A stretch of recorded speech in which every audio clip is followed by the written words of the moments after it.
Hello' মোৰ ছাত্ৰ ছাত্ৰীসকল, আশা কৰোঁ তোমালোকে ভালে আছে। আজি মই তোমালোকৰ BA 4th ছেমিষ্টাৰৰ অসমীয়া লিপিৰ পৰিচয় আৰু অসমীয়া লোক সাহিত্য অধ্যয়ন যিটো অধ্যায় আছে এইবিলাক আলোচনা কৰিম। আজি তোমালোকৰ আলোচনা কৰিম অসমীয়া লোক সাহিত্য অধ্যয়ন যিটো কোড 400ৰ পৰা 490লৈকে আছে, সেইটো আলোচনা কৰিম। আজি তোমালোকৰ আলোচনা কৰিম, লগতে আলোচনা কৰি দিম তোমালোকৰ মানে ছেশ্যনেলৰ এইটো ফাইনেলৰ হয়, যিটো হৈ গৈছিল পৰীক্ষাটো 2025ত। অসমীয়া লোক সাহিত্য অধ্যয়ন এইটো তোমালোকক আলোচনা কৰি দিম, এইটো পিছত আলোচনা কৰি দিম। ভিডিঅ'টো অলপ ডাঙৰ হ'ব, যিহেতু আজি এই তোমাৰ মানে অসমীয়া লোক সাহিত্য অধ্যয়ন যিটো আছে এই গোটেইখিনি চেপ্টাৰ মই আজি আলোচনা কৰি দিম। তোমালোকৰ 4টা চেপ্টাৰ আছে চাগে। 4টা চেপ্টাৰৰ ভেৰি ভেৰি ইম্পৰ্টেণ্ট কুৱেশ্যন মই ৰাতি মানে চাইছোঁ কোনবোৰ প্ৰশ্ন আহিবৰ সম্ভাৱনা আছে। তো সেইবিলাক মই এইটো ভিডিঅ'ৰ জৰিয়তে মই গোটেইখিনি আলোচনা কৰি দিম। ইয়াত আছে তোমাৰ BA 4th ছেমিষ্টাৰ মানে এছামিজ যিটো হয়, তো এইটোৱে হয়। অধ্যায়টোৰ নাম হ'ল মানে কিতাপটোৰ নাম হ'ল অসমীয়া লোক সাহিত্য অধ্যয়ন, আৰু নেক্সটত মই এটা ভিডিঅ' দিম অসমীয়া লিপিৰ পৰিচয়। তো ইয়াত বহুতখিনি ইম্পৰ্টেণ্ট কুৱেশ্যন আছে। এটা অধ্যায়ত প্ৰায় তোমালোকৰ 3টা-4টা বৰ্ড প্ৰশ্ন আছে। 3টা-4টাৰ বৰ্ড প্ৰশ্ন পঢ়িলে তোমালোকে হৈ যাব, তোমালোকে 8 পইণ্ট পাই যাবা, টেনশ্যন নাই। মই যিখিনি দিম সেইখিনিৰ পৰা তো এইবিলাক বেছি নাই, এইবিলাকেই হয়। মই ইম্পৰ্টেণ্টবিলাক লগাই থৈ দিছোঁ তোমালোকৰ। তো আহক আলোচনা কৰোঁ অসমীয়া লোক সাহিত্য অধ্যয়ন। এইটো চেপ্টাৰ আজি মানে চেপ্টাৰ নহয়, মানে এই অধ্যায়টো আলোচনা কৰি দিম। তো আহক চিলেবাছটো আগত জানি লওঁ, আহক কেনেকুৱা ধৰণৰ চিলেবাছ। তো ইয়াত আছে, তো তোমাৰ লেচন আছে তোমাৰ 4টা। তো এইটো নহয়, এইটো হয়, এইটো অসমীয়া লিপিৰ পৰিচয় হয়, যিটো এটা বক্সত তোমাৰ 2টা অধ্যায় মানে আছে। তো আজি সেইটোৱে আলোচনা কৰি দিওঁ। আহক, এই 4টা হয়, ইউনিট 4টাই আছে। চিলেবাছখিনি এইটো লোক সাহিত্যৰ প্ৰকৃতি বিচাৰ আৰু শ্ৰেণী বিভাজন, লোকগীত, লোককথা, লোকাকৃতি, আঞ্চলিক আৰু জনগোষ্ঠীয় লোক সাহিত্য, এইখিনি এটা লেচন হয়। 2 নম্বৰ লেচনটো হ'ল উৎসৱ অনুষ্ঠান বিষয়ক লোকগীত, দেৱ-দেৱৰণীৰ লগত জড়িত প্ৰাৰ্থনা আৰু মন্ত্ৰ প্ৰেম বিৰহ বিষয়ক গীত। এইবিলাক চেপ্টাৰ হয়, মানে বেছি দীঘলীয়া হৈ যায়।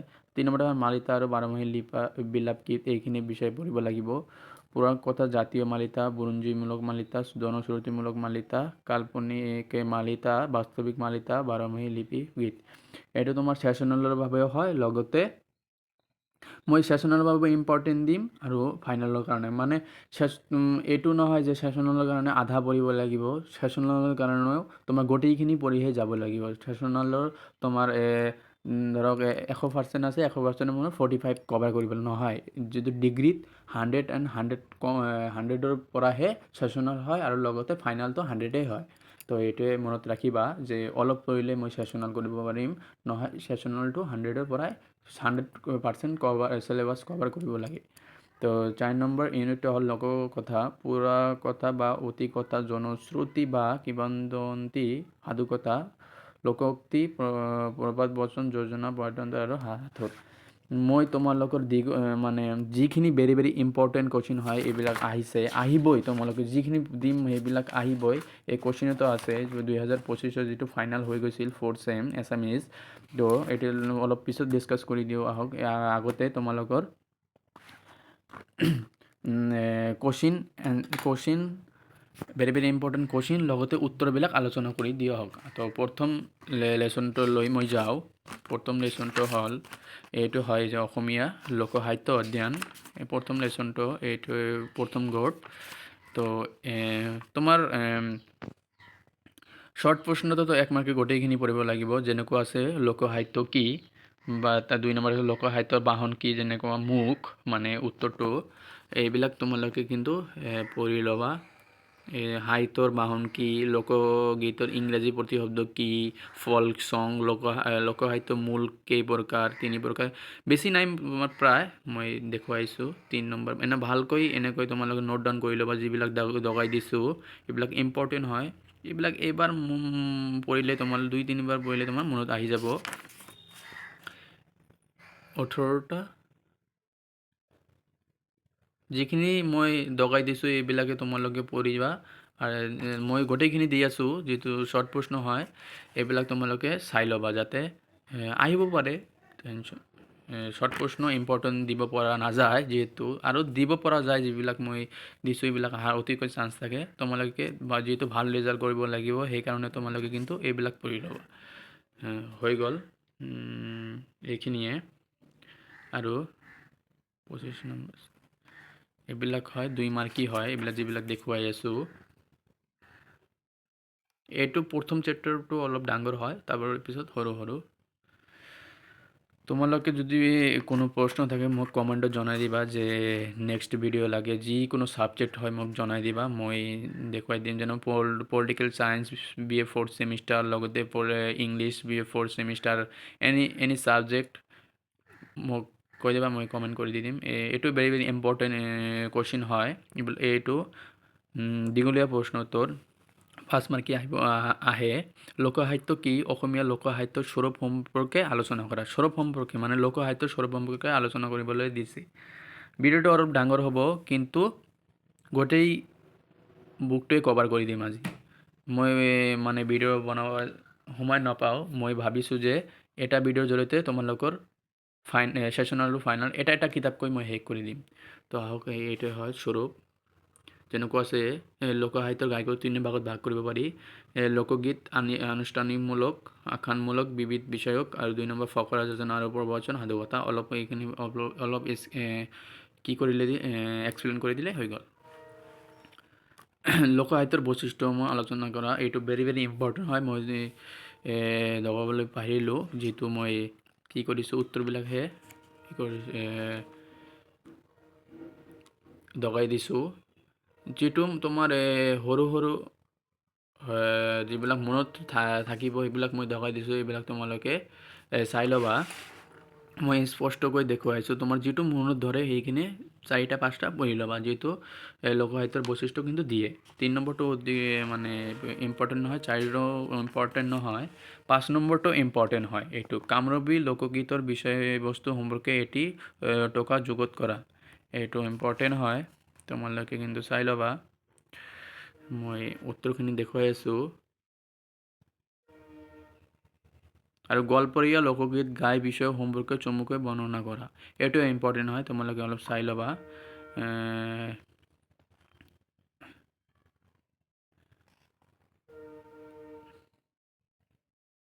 যিটো অলপ লাইটটো অফ হৈ গ'ল অলপ, এইটো হয়। 7 নম্বৰটো ইম্পৰ্টেণ্ট নহয়,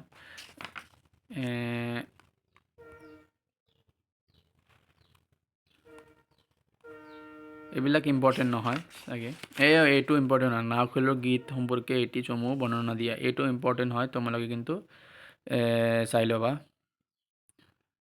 এইবিলাক ইমান পঢ়িব নালাগে। নাও খেল মানে তোমালোকে জানাই, অলপ পঢ়িলেই মানে এইবাৰ ৰিডিং দিলে তোমালোকৰ এটা ধাৰণা আহি যাব, আৰু ধাৰণাৰ পৰাই তোমালোকে কিন্তু বনাই লিখিব লাগিব। ইমান মানে পঢ়িব যে মুখস্থ কৰিব লাগিব বিয়ত, এইবিলাক নহয়, এইবিলাক নহয় এছামিজ। তোমালোকে অলপ খালি পঢ়িলে ধাৰণা লৈ এক্সাম হলত যাবা, এইখিনিয়ে হৈ গ'ল। এইটো অলপ ডাঙৰ চেপ্টাৰ হয়। এইটো কোনটো চেপ্টাৰ হয়? আৰু এইটো টকা আছে তোমাৰ, টকা লিখা, গল্পৰীয়া লোকগীত, লোককথা, এই দুটাই টকা আছে। দুটাৰ পৰা গল্পৰীয়া লোকগীতটো তোমালোকে পঢ়ি ল'বা। এইখিনি হয় গল্পৰীয়া লোকগীত। মই তোমালোকে ভালকৈ দেখুৱাই আছোঁ। স্ক্ৰীনশ্বট মাৰি ল'বা, নহ'লে বহীত অলপ লিখি ল'বা। বহীত লিখিলে তোমাৰ পঢ়াৰ মনোযোগটো আহি যায়। ইতিমধ্যে লোককথা, ইতিমধ্যে তোমালোকে কিন্তু গল্পৰীয়া লোকগীতটো পঢ়ি ল'বা, ইম্পৰ্টেণ্ট আছে। লোককথাটো অলপ জানি ল'বা, যিহেতু লোককথাৰ বিষয়ে চেপ্টাৰটো হয়। তো লোককথা, ফল্ক লৰে, এইবিলাক অলপ পঢ়ি ল'বা। ইতিমধ্যে কিন্তু চ্যাপ্টাৰ 1 টু শেষ। দ্বিতীয় চ্যাপ্টাৰটো আহক আগবঢ়াই যাওঁ। উৎসৱ অনুষ্ঠানমূলক লোকগীত, মানে উৎসৱৰ বিষয়ে লোকগীতটো এইটোৱে বিষয়ে ক'বলৈ হৈছে। প্ৰথম কুৱেশ্যনটো হ'ল বিহুগীতৰ সমাৰ্থক অসমীয়া শব্দ কি? বিহু নাম, দাই নাম কি? এইবিলাক শিশুক নিচুকাবলৈ, এইবিলাকে তোমালোকে, মই এনচাৰটো নকওঁ, প্ৰশ্ন নকওঁ, যিহেতু ভিডিঅ'টো এনেই দীঘলীয়া হৈ যাব। আজি প্ৰায় 40 মিনিট 50 মিনিট হৈ যাব। তোমালোকে কিন্তু এইবিলাক চাই ল'বা, যেহেতু বহুত কি আছে, চেপ্টাৰ আছে, গোটেইখিনি শেষ কৰি দিম আশা কৰোঁ। এইবিলাক তোমালোকে কিন্তু চাই ল'বা। দীঘলীয়া প্ৰশ্ন উত্তৰ, লোকসাহিত্যৰ বিয়া নামৰ গুৰুত্ব চমুকৈ লেখা, এইটো ইম্পৰ্টেণ্ট হয়, তোমালোকে চাই ল'বা। মই ভালকৈ দেখুৱাই আছোঁ, অলপ চাব। তোমালোকে কিন্তু চেনেলটো নতুন হ'লে চেনেলটো ছাবস্ক্ৰাইব কৰি ল'বা, যিহেতু এইটো one of the best channel হয় এইটো কাৰণে। মই ক্লাছ 9ৰ পৰা ভিডিঅ' দিওঁ। এইটো বহুত ল'ৰা ছোৱালীয়ে যোৱা বৰ্ষত মোৰ ভিডিঅ' চাই ভাল পইণ্ট লৈ আহিছে, মোক কৈছে। মোৰ হোৱাটছআপ গ্ৰুপ আছে, তাতো মই ভিডিঅ' মানে কথাবিলাক ডিছকাছ কৰোঁ, মানে কিবিলাক যাৰ যিমানখিনি প্ৰব্লেম থাকে। তো 3 নম্বৰটো হ'ল অসমীয়া সমাজত বিয়া নামৰ প্ৰভাৱ সম্পৰ্কে চমুকৈ লিখা। এইবিলাক কিন্তু অলপ পৰি যাব, সৰু হয় এইবিলাক কিন্তু 4 মাৰ্কৰ। তোমালোকৰ 4 মাৰ্কৰ মই এটা কথা কৈ আছোঁ যে 4 মাৰ্কৰ 5 মাৰ্কৰ যিবিলাক প্ৰশ্ন আহিব, তোমালোকে ভাবিছা যে 4-5 পেজ মান লিখিলে হৈ যাব। ইমানখিনি লিখিব নালাগে। তোমালোকে 4 মাৰ্কৰ আৰু 5 মাৰ্কৰ 3 পেজ যদি ভালকৈ লিখা, অলপ ডাঙৰকৈ লিখি 3 পেজ লিখিলে যথেষ্ট হৈ যায়। আৰু শ্বৰ্ট প্ৰশ্নবিলাক এটেণ্ড কৰিবা, শ্বৰ্ট প্ৰশ্নবিলাকৰ অলপ মাৰ্ক আহি যায়। এইবিলাক ইম্পৰ্টেণ্ট নহয়, যিবিলাক ইম্পৰ্টেণ্ট হয় এইবিলাকে মই দেখুৱাই দি আছোঁ। এইটো ইম্পৰ্টেণ্ট হয়, নাই আৰু শেষ। মই কি চমু টকাবিলাক দেখুৱাই আছোঁ, ৰ'ব। এইখিনিৰ পৰা ইম্পৰ্টেণ্ট আছে, তোমালোকে চাই যাবা। এইবিলাক ইম্পৰ্টেণ্ট নহয় যদিও মই দেখুৱাইছোঁ, সৰু হয়। বহুত ল'ৰা ছোৱালীয়ে পিছত ক'ব যে যিখিনি স্কিপ কৰিছে সেইখিনি দিব, মই দেখুৱাই আছোঁ। আৰু 3 নম্বৰ চেপ্টাৰটো হ'ল শেষেই হ'ল, আৰু 3 নম্বৰ চেপ্টাৰটো সৰু হয় অতি। তো এইটো হ'ল মালিতা আৰু বাৰমাহী বিলাপ গীত। 1 নম্বৰ প্ৰশ্নটো হ'ল মণিৰাম দেৱানৰ গীত চিকন হৰিহৰ গীত আদি কোন শ্ৰেণীৰ মালিতা? বুৰঞ্জীমূলক মালিতা।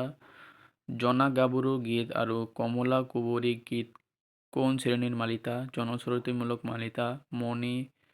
মণি কোঁৱৰ গীত কিহৰ ভিত্তিত ৰচিত? জনশ্ৰুতিৰ ভিত্তিত ৰচিত। দাই নামক কি নামেৰে জানিব পৰা যায়? ধেমালি নাম বা নিচুকনি গীত। হাইদাং গীত কি?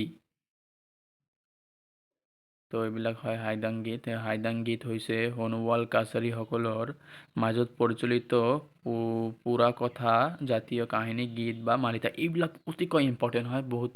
মই তোমাৰ কুৱেশ্যনত দেখুৱাই আছোঁ, টেনশ্যন নল'বা। কুৱেশ্যনটো লাষ্টত ডিছকাছ কৰি আছোঁ। এইবিলাক কিমান দিনমূলক মালিতাক আগবঢ়াই দুটা কিমান দিন মালিতাৰ উদাহৰণ দিয়া, এইবিলাক কিন্তু তোমালোকে স্কিপ নকৰিবা। এইবিলাক BA 4 ছেমিষ্টাৰটোৰ অসমীয়া অলপ সহজে হয়, মই জনামতে। মালিতা বা ব্লাড কাক বোলে, এইটো মষ্ট ইম্পৰ্টেণ্ট হয়। মালিতা বা ব্লাড এইটোতো পঢ়িহে যাবা তোমালোকে, আহিয়ে থাকে। আৰু মালিতা বা ব্লাডৰ বিষয়ে মানে ডাঙৰকৈ দিয়ে, 5 মাৰ্কও দিব পাৰে, তোমালোকে কিন্তু পঢ়ি ল'বা। দীঘলীয়া প্ৰশ্ন উত্তৰ, অসমীয়া লোকসাহিত্যৰ অংগ হিচাপে মালিতাৰ গুৰুত্ব ব্যাখ্যা কৰা। এইটোৱে অসমীয়া মালিতাসমূহ তোমাৰ গায়কে 2 ভাগত ভাগ কৰিব পাৰি। বুৰঞ্জীমূলক মালিতা, পৌৰাণিক কাহিনীমূলক মালিতা, আৰু ইয়াৰ ভিতৰত বুৰঞ্জী মালিতাৰ সংখ্যা সৰহ, কিছুমান কাল্পনিক মালিতাও আছে। এইবিলাক কিন্তু পঢ়ি ল'বা, এইবিলাক ইম্পৰ্টেণ্ট হয়।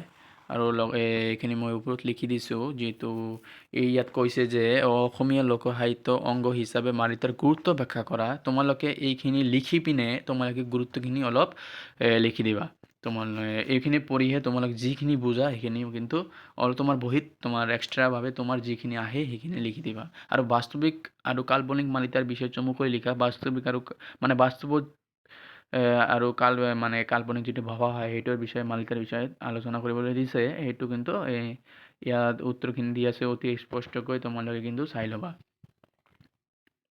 আৰু বাৰমাহী গীতৰ বৈশিষ্ট্য চমুকৈ লিখা এইটো ভেৰি মষ্ট ইম্পৰ্টেণ্ট হয় যেনেকুৱা আগত এটা বৈশিষ্ট্য দেখুৱাই দিছোঁ তেনেকুৱা ধৰণৰ হয় মই তোমালোকে কিন্তু এই বাৰমাহী গীতৰ বৈশিষ্ট্য ইয়াত কিন্তু তোমাৰ কিভাৱে দিয়া আছে তোমালোকে ছাৰ তোমাৰ মেমক বা ছাৰক কৈ দিবা যে মোৰ পইণ্ট হিচাপত লাগে বা তুমি ChatGPT বা পইণ্ট হিচাপতো ল'ব পাৰিবা তোমালোকে কিন্তু পইণ্ট হিচাপত লিখি ল'বা পইণ্ট হিচাপত লিখিলে তোমাৰ মানে জানি ল'বা জানিলে মানে পৰীক্ষাত পাহৰিবৰ মানে এনেকৈ পঢ়িলে পাহৰিবৰ সম্ভাৱনা থাকে তো তোমালোকে নাপাহৰিবা তোমালোকে পইণ্ট হিচাপত লিখি ল'বা তো এইটো নহয় ইম্পৰ্টেণ্ট হয় এইবিলাক যে টকা লিখা বাণিজ্যমূলক মালিতা যি দুটা মই তোমাৰ কি কৰি দিছোঁ ইম্পৰ্টেণ্ট দিছোঁ এই দুটাতো পঢ়িবাই লগতে মই তোমালোকে এইবিলাকো মই দেখুৱাইছোঁ অতি সৰু সৰু হয় মানে 4-5 লাইনকৈ হয় তোমালোকে কিন্তু চাই ল'বা এই 4-5 লাইনকৈ এনেকৈ হয় টকা লিখা বাণিজ্যমূলক মালিতা বদন বৰফুকন গীত জয়মতী কুঁৱৰী গীত পদম কুঁৱৰী গীত চিকন হৰিহৰ গীত জনশ্ৰুতিমূলক মালিতা মণিকোৰ আৰু ফুলকোৰ গীত তো প্ৰথমটো হ'ল এইটো বাণিজ্যমূলক মালিতা তো এইখিনি হয় বাণিজ্যমূলক মালিতা দ্বিতীয়টো হ'ল বদন বৰফুকন গীত এইখিনিয়ে হয় এইখিনিয়ে আৰু 3 নম্বৰ মানে 3 নম্বৰ জয়মতী কুঁৱৰী গীত এইখিনি হয় পদম কুঁৱৰী গীত এইখিনি হয় তোমালোকে চাই ল'বা আৰু চিকন হৰিহৰ গীত এইখিনিয়ে হয় আৰু লগতে এইখিনিও আছে এইটো অলপ ডাঙৰ হয় 6 নম্বৰটো আছে এইখিনিয়ে কিংবদন্তি বা জনশ্ৰুতিমূলক মালিতা এইখিনি হয় আৰু মণিকোৰ আৰু ফুলকোৰ গীত এইখিনি হয় আৰু হৰদত্ত বেতৰ গীত এইটো কিনে আছিল নেকি এইটো এড কৰি দিছে হয় এইখিনি হয় আৰু লোককথা বা মালিতা মানে কি চমুকৈ বুজাই লিখা এইটো 5 নম্বৰ হয় 9 নম্বৰ হয় এইখিনি ইতিমধ্যে কিন্তু 3 নম্বৰ চেপ্টাৰটো শেষ হৈ গ'ল তোমালোকে কিন্তু ইয়াত যে দুটা আছে যে ইমানখিনি পঢ়িব নালাগে যে বাণিজ্যমূলক মালিতা আৰু জনশ্ৰুতিমূলক মালিতাৰ এই দুটা যে আছে বাণিজ্যমূলক মালিতা আৰু জনশ্ৰুতিমূলক মালিতা এই দুটা কিন্তু পঢ়িবা আৰু তোমাৰ পঢ়ি পিনে তোমাৰ যিটো মনত আহে যে ইম্পৰ্টেণ্ট যিটো আছে সেইটো কিন্তু ইয়াৰ পৰা দুটা আৰু বাছি ল'বা গোটেইখিনি পঢ়িব নালাগে এটা পঢ়ি পিনে এটা তোমাৰ আইডিয়া আহি যায় যে এইটো আহিব পাৰে তো তেনেকুৱাই 4 নম্বৰ চেপ্টাৰটোৰ পিনে আগবাঢ়ো আহক 4 নম্বৰ চেপ্টাৰটো হ'ল তোমাৰ পুৰাক কথা বা অতিকথা জনশ্ৰুতি বা কিংবদন্তি সাধুকথা লোকগীতি প্ৰবাদ প্ৰবচন যোজনা পটন্তৰ আৰু সাঁথৰ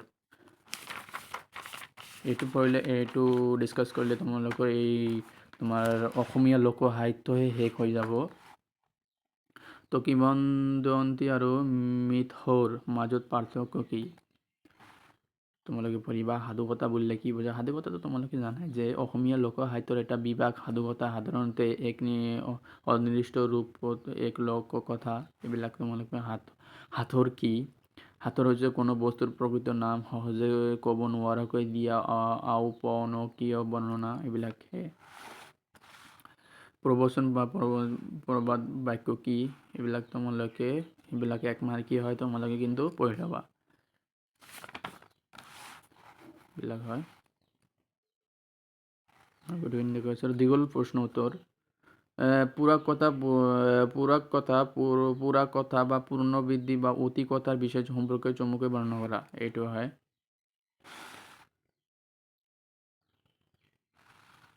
জনশ্ৰুতি বা কিংবদন্তিসমূহ কি কিংবদন্তিসমূহ কি স্পেলিংটো অলপ টাফ হয় তো তোমালোকে কিন্তু স্পেলিংবিলাক অলপ ঘৰত চেষ্টা কৰিবা লিখি পিনে মই আগতীয়াকৈ দি আছোঁ ভিডিঅ'টো কাৰণ মই পৰীক্ষাৰ আগত দিয়াৰ পিছত যে কমেণ্টত জনাই ছাত্ৰ ছাত্ৰীসকলে যে তুমি আগত কিয় নিদিয়ে মই আগত দি আছোঁ তো তোমালোকে কিন্তু চাই ল'বা আৰু এইবিলাক হয় আৰু লোকসাহিত্য সাধুকথা গুৰুত্ব চমুকৈ লিখা, এইটো হয় প্ৰশ্ন। আৰু যিজন ল'ৰাই পঢ়িছে ভালহে পঢ়িছে, তাক আহিছে বহুত, তো দগাইছে ভালকৈ হাইলাইট কৰিছে, হাইলাইটটো কৰা নাই মানে আণ্ডাৰলাইন কৰিছে, এইবিলাক নালাগে আৰু। ডাকৰ বচন কি? অসমীয়া জনজীৱনৰ ইয়াৰ প্ৰবচন সম্পৰ্কে লিখা। ডাকৰ বচনটো ইম্পৰ্টেণ্ট হয়, তোমালোকে কিন্তু চাই ল'বা।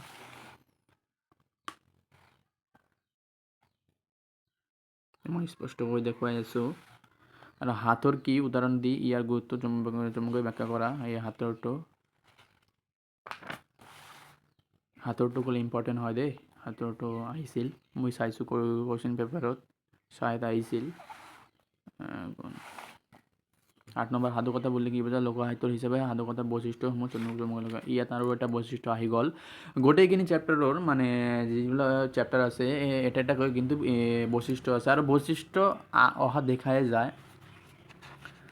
4টা তোমাৰ লেচন আছে, 4টাৰ পৰা 4টাই মানে বৈশিষ্ট্য আছে, আৰু এটা পৰীক্ষাত আহিবই। এইটো তোমালোকে বান্ধা মানে পাবাই, আৰু তুমি এইখিনি পঢ়িলে তুমি ফালি দিব পাৰিবা পৰীক্ষা। এইখিনি যিখিনি দিলোঁ এইখিনি পঢ়িলে তোমাৰ হৈ যাব, কোনো টেনশ্যন নাই। আৰু এইবিলাক ইম্পৰ্টেণ্ট নহয়। ইতিমধ্যে কিন্তু শেষ হৈ গ'ল অসমীয়া লিপিৰ পৰিচয়। মই অহা এটা ভিডিঅ'ত মই এনেকৈ দি দিম, ভিডিঅ'টো দীঘলীয়া নহ'ল, প্ৰায় 22 মিনিটমান হ'ল। তো 22 মিনিট ভিডিঅ'ৰ পৰা তোমালোকে এটা চেপ্টাৰ নহয়, তোমালোকে অধ্যায় মানে কমপ্লিট কৰিব পাৰিলা, মানে কিতাপে কমপ্লিট কৰি দিলা। যিটো মই মডেলৰ পৰা দিলোঁ, এইটো মডেল তোমালোকে ল'ব পাৰিবা। তোমাৰ কিহত আছে, তোমাৰ কলেজ লাইব্ৰেৰীত থাকিব পাৰে, বা তোমাৰ ওচৰৰ দোকানৰ পৰা কিনি ল'বা, এইটো বহুত ভাল হয়। আৰু লগতে যদি এইটো ভিডিঅ'ৰ জৰিয়তে এইখিনি যিখিনি মই ডিছকাছ কৰি দিলোঁ আজি, এইখিনিয়ে পঢ়িলে তোমালোকে যথেষ্ট হৈ যাব। বহুত ইম্পৰ্টেণ্ট হয়। তোমাৰ আজি হৈ গ'ল। আৰু ইয়াত আছে তোমাৰ কুৱেশ্যনটো মই ডিছকাছ কৰি দিওঁ, তো আহক। সেই যে 1 নম্বৰ চমু উত্তৰ দিয়া। অসমীয়া জনসাহিত্য গ্ৰন্থৰ লেখকখন। এবিধ ধৰ্মনিৰপেক্ষ লোকগীতৰ নাম লিখা। 2 নম্বৰ মহোহ উৎসৱ কেতিয়া পালন কৰা হয়? তেজীমলা সাধুটো কোনে শ্ৰেণী সাধুকথাৰ ভিতৰুৱা লোককথাৰ এটা বৈশিষ্ট্য লিখা। এই যে লোককথাৰ এটা বৈশিষ্ট্য কিন্তু ইতিমধ্যে দিছে, আৰু এইটো দিছে তোমালোক গ্ৰন্থখনৰ লোকজনৰ নাম কি লিখা বুলি দিছে, যিটো ইংৰাজীৰে লিখা আছে। আৰু 6 নম্বৰ লোকসাহিত্যৰ এটা বৈশিষ্ট্য, আৰু এটা লোকসাহিত্যৰ বৈশিষ্ট্য দিছে। দুটা হৈ গ'ল, 1 মাৰ্কী। আৰু অসমৰ কোনটো উৎসৱৰ চাকতলা গীত গোৱা হয়? এইটো তোমালোকে পঢ়িলে পাই যাবা। আৰু 2 মাৰ্কী দিছে, দুবিধ ধৰ্মমূলক লোকগীতৰ নাম লিখা। যিটো তোমাৰ প্ৰথম চেপ্টাৰৰ পৰা ইম্পৰ্টেণ্ট আহি আছে। বিহু গীতৰ ভাগ দুটা কি কি? জিকিৰ শব্দটো ক'ৰ পৰা আহিছে আৰু ইয়াৰ অৰ্থ কি? তোমালোকে কিন্তু এইবিলাক ক্লাছ 10ও মানে এইবিলাক আছিল। অসমীয়া মালিতা ইংৰাজী আৰু বাংলা ভাষাক কি বুলি কোৱা হয়? যিটো যে ব্লাডৰ বিষয়ে মই কৈ দিলোঁ। দুবিধ অলৌকিক মালিতাৰ নাম লিখা, এইটো মালিতা চেপ্টাৰৰ পৰা আহিছে। প্ৰবাদ বচনৰ দুটা বিশিষ্ট উল্লেখ কৰা। 2খন লোকসাহিত্য বিষয় গ্ৰন্থৰ নাম লিখা। লোককথা প্ৰণালী কেই প্ৰকাৰ আৰু কি কি? যিটো লোককথাৰ বিষয় আছে, কেই প্ৰকাৰ আৰু কি কি বিষয় লিখিব বুলি কৈছিলে? 3 প্ৰকাৰ চাইছিলোঁ শায়দ। লোকবিদ্যা বিজ্ঞাপন পিতৃম গ্ৰীম ভাতৃত্বৰ নাম কি কি? উদ্দেশ্যৰ ফালৰ পৰা মন্ত্ৰ 2 প্ৰকাৰ নাম উল্লেখ কৰা। এইবিলাক 4 নম্বৰ হয়। নিচুকনি গীত, মন্ত্ৰ সাহিত্য, যন্ত্ৰকেন্দ্ৰীয় সাধুকথা। লগতে নাওখোলাৰ গীত, মই নাওখোলাৰ গীতৰ বিষয়ে কৈছিলোঁ যে নাওখোলাৰ অলপ পঢ়িলে হৈ যাব। বাৰমাহী বা বিলাপ, এইটো পঢ়াই দিলোঁ। হাতৰ কি? হাতৰতো ইতিমধ্যে তোমালোকক এতিয়া ডিছকাছ কৰি দিলোঁ। আলি আই লিংগা, যিখিনি পঢ়িলেও তোমালোকে 4টা কমন পঢ়িবই। যিটো ইয়াত 5টা লিখিবলৈ, যিকোনো 4টা লিখিবলৈ দিছে, তো তোমালোকক কেইটা? নাওখোলা এটা পঢ়ি গ'ল, হাতৰ পঢ়ি গ'ল, বাৰমাহী বা বিলাপ গীত এইবিলাক পঢ়ি গ'ল, লগতে নিচুকনি গীত এইবিলাক পঢ়ি গ'ল, এইখিনিয়ে। আৰু ইয়াত আছে তোমাৰ 10 মাৰ্কৰ আছে ৰচনাধৰ্মী প্ৰশ্ন আৰু উত্তৰ লিখা, যিকোনো 2টা লিখিবলৈ দিব। আনুষ্ঠানিকমূলক লোকগীত বুলিলে কি বুজায়? ইয়াৰ বিভিন্ন বিভাগসমূহ বিষয় বহলাই লিখা। যে আনুষ্ঠানিক গীত, যিবিলাক মানে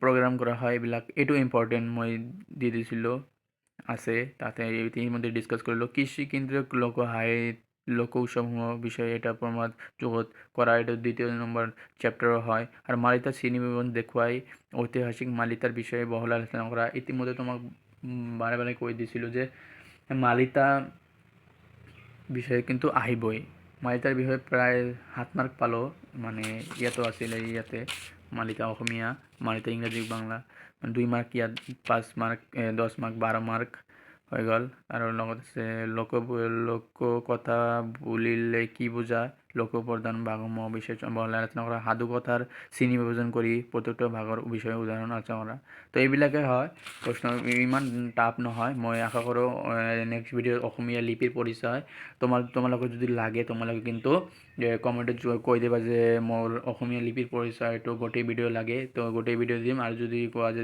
মোৰ এটা লেচন কৈ লাগে তো এটা লেচনে দিম তোমালোকৰ টাইমৰ ওপৰত কথা আৰু মই জনামতে তোমালোকে এইখিনিয়ে পঢ়িলে যথেষ্ট হৈ যাব তো থেংক ইউ চেনেলটোত নতুন হ'লে চেনেলটো ছাবস্ক্ৰাইব কৰি ল'বা তোমালোকক অহা বৰ্ষত যিবিলাক 5th চেমিষ্টাৰত দিবা 6th চেমিষ্টাৰত দিবা যিটো এইবাৰ নিউ এডুকেশ্যন পলিচি 8th চেমিষ্টাৰলৈকে মই 8th চেমিষ্টাৰলৈকে তোমালোকৰ লগত জড়িত থাকিম তোমালোকে যদি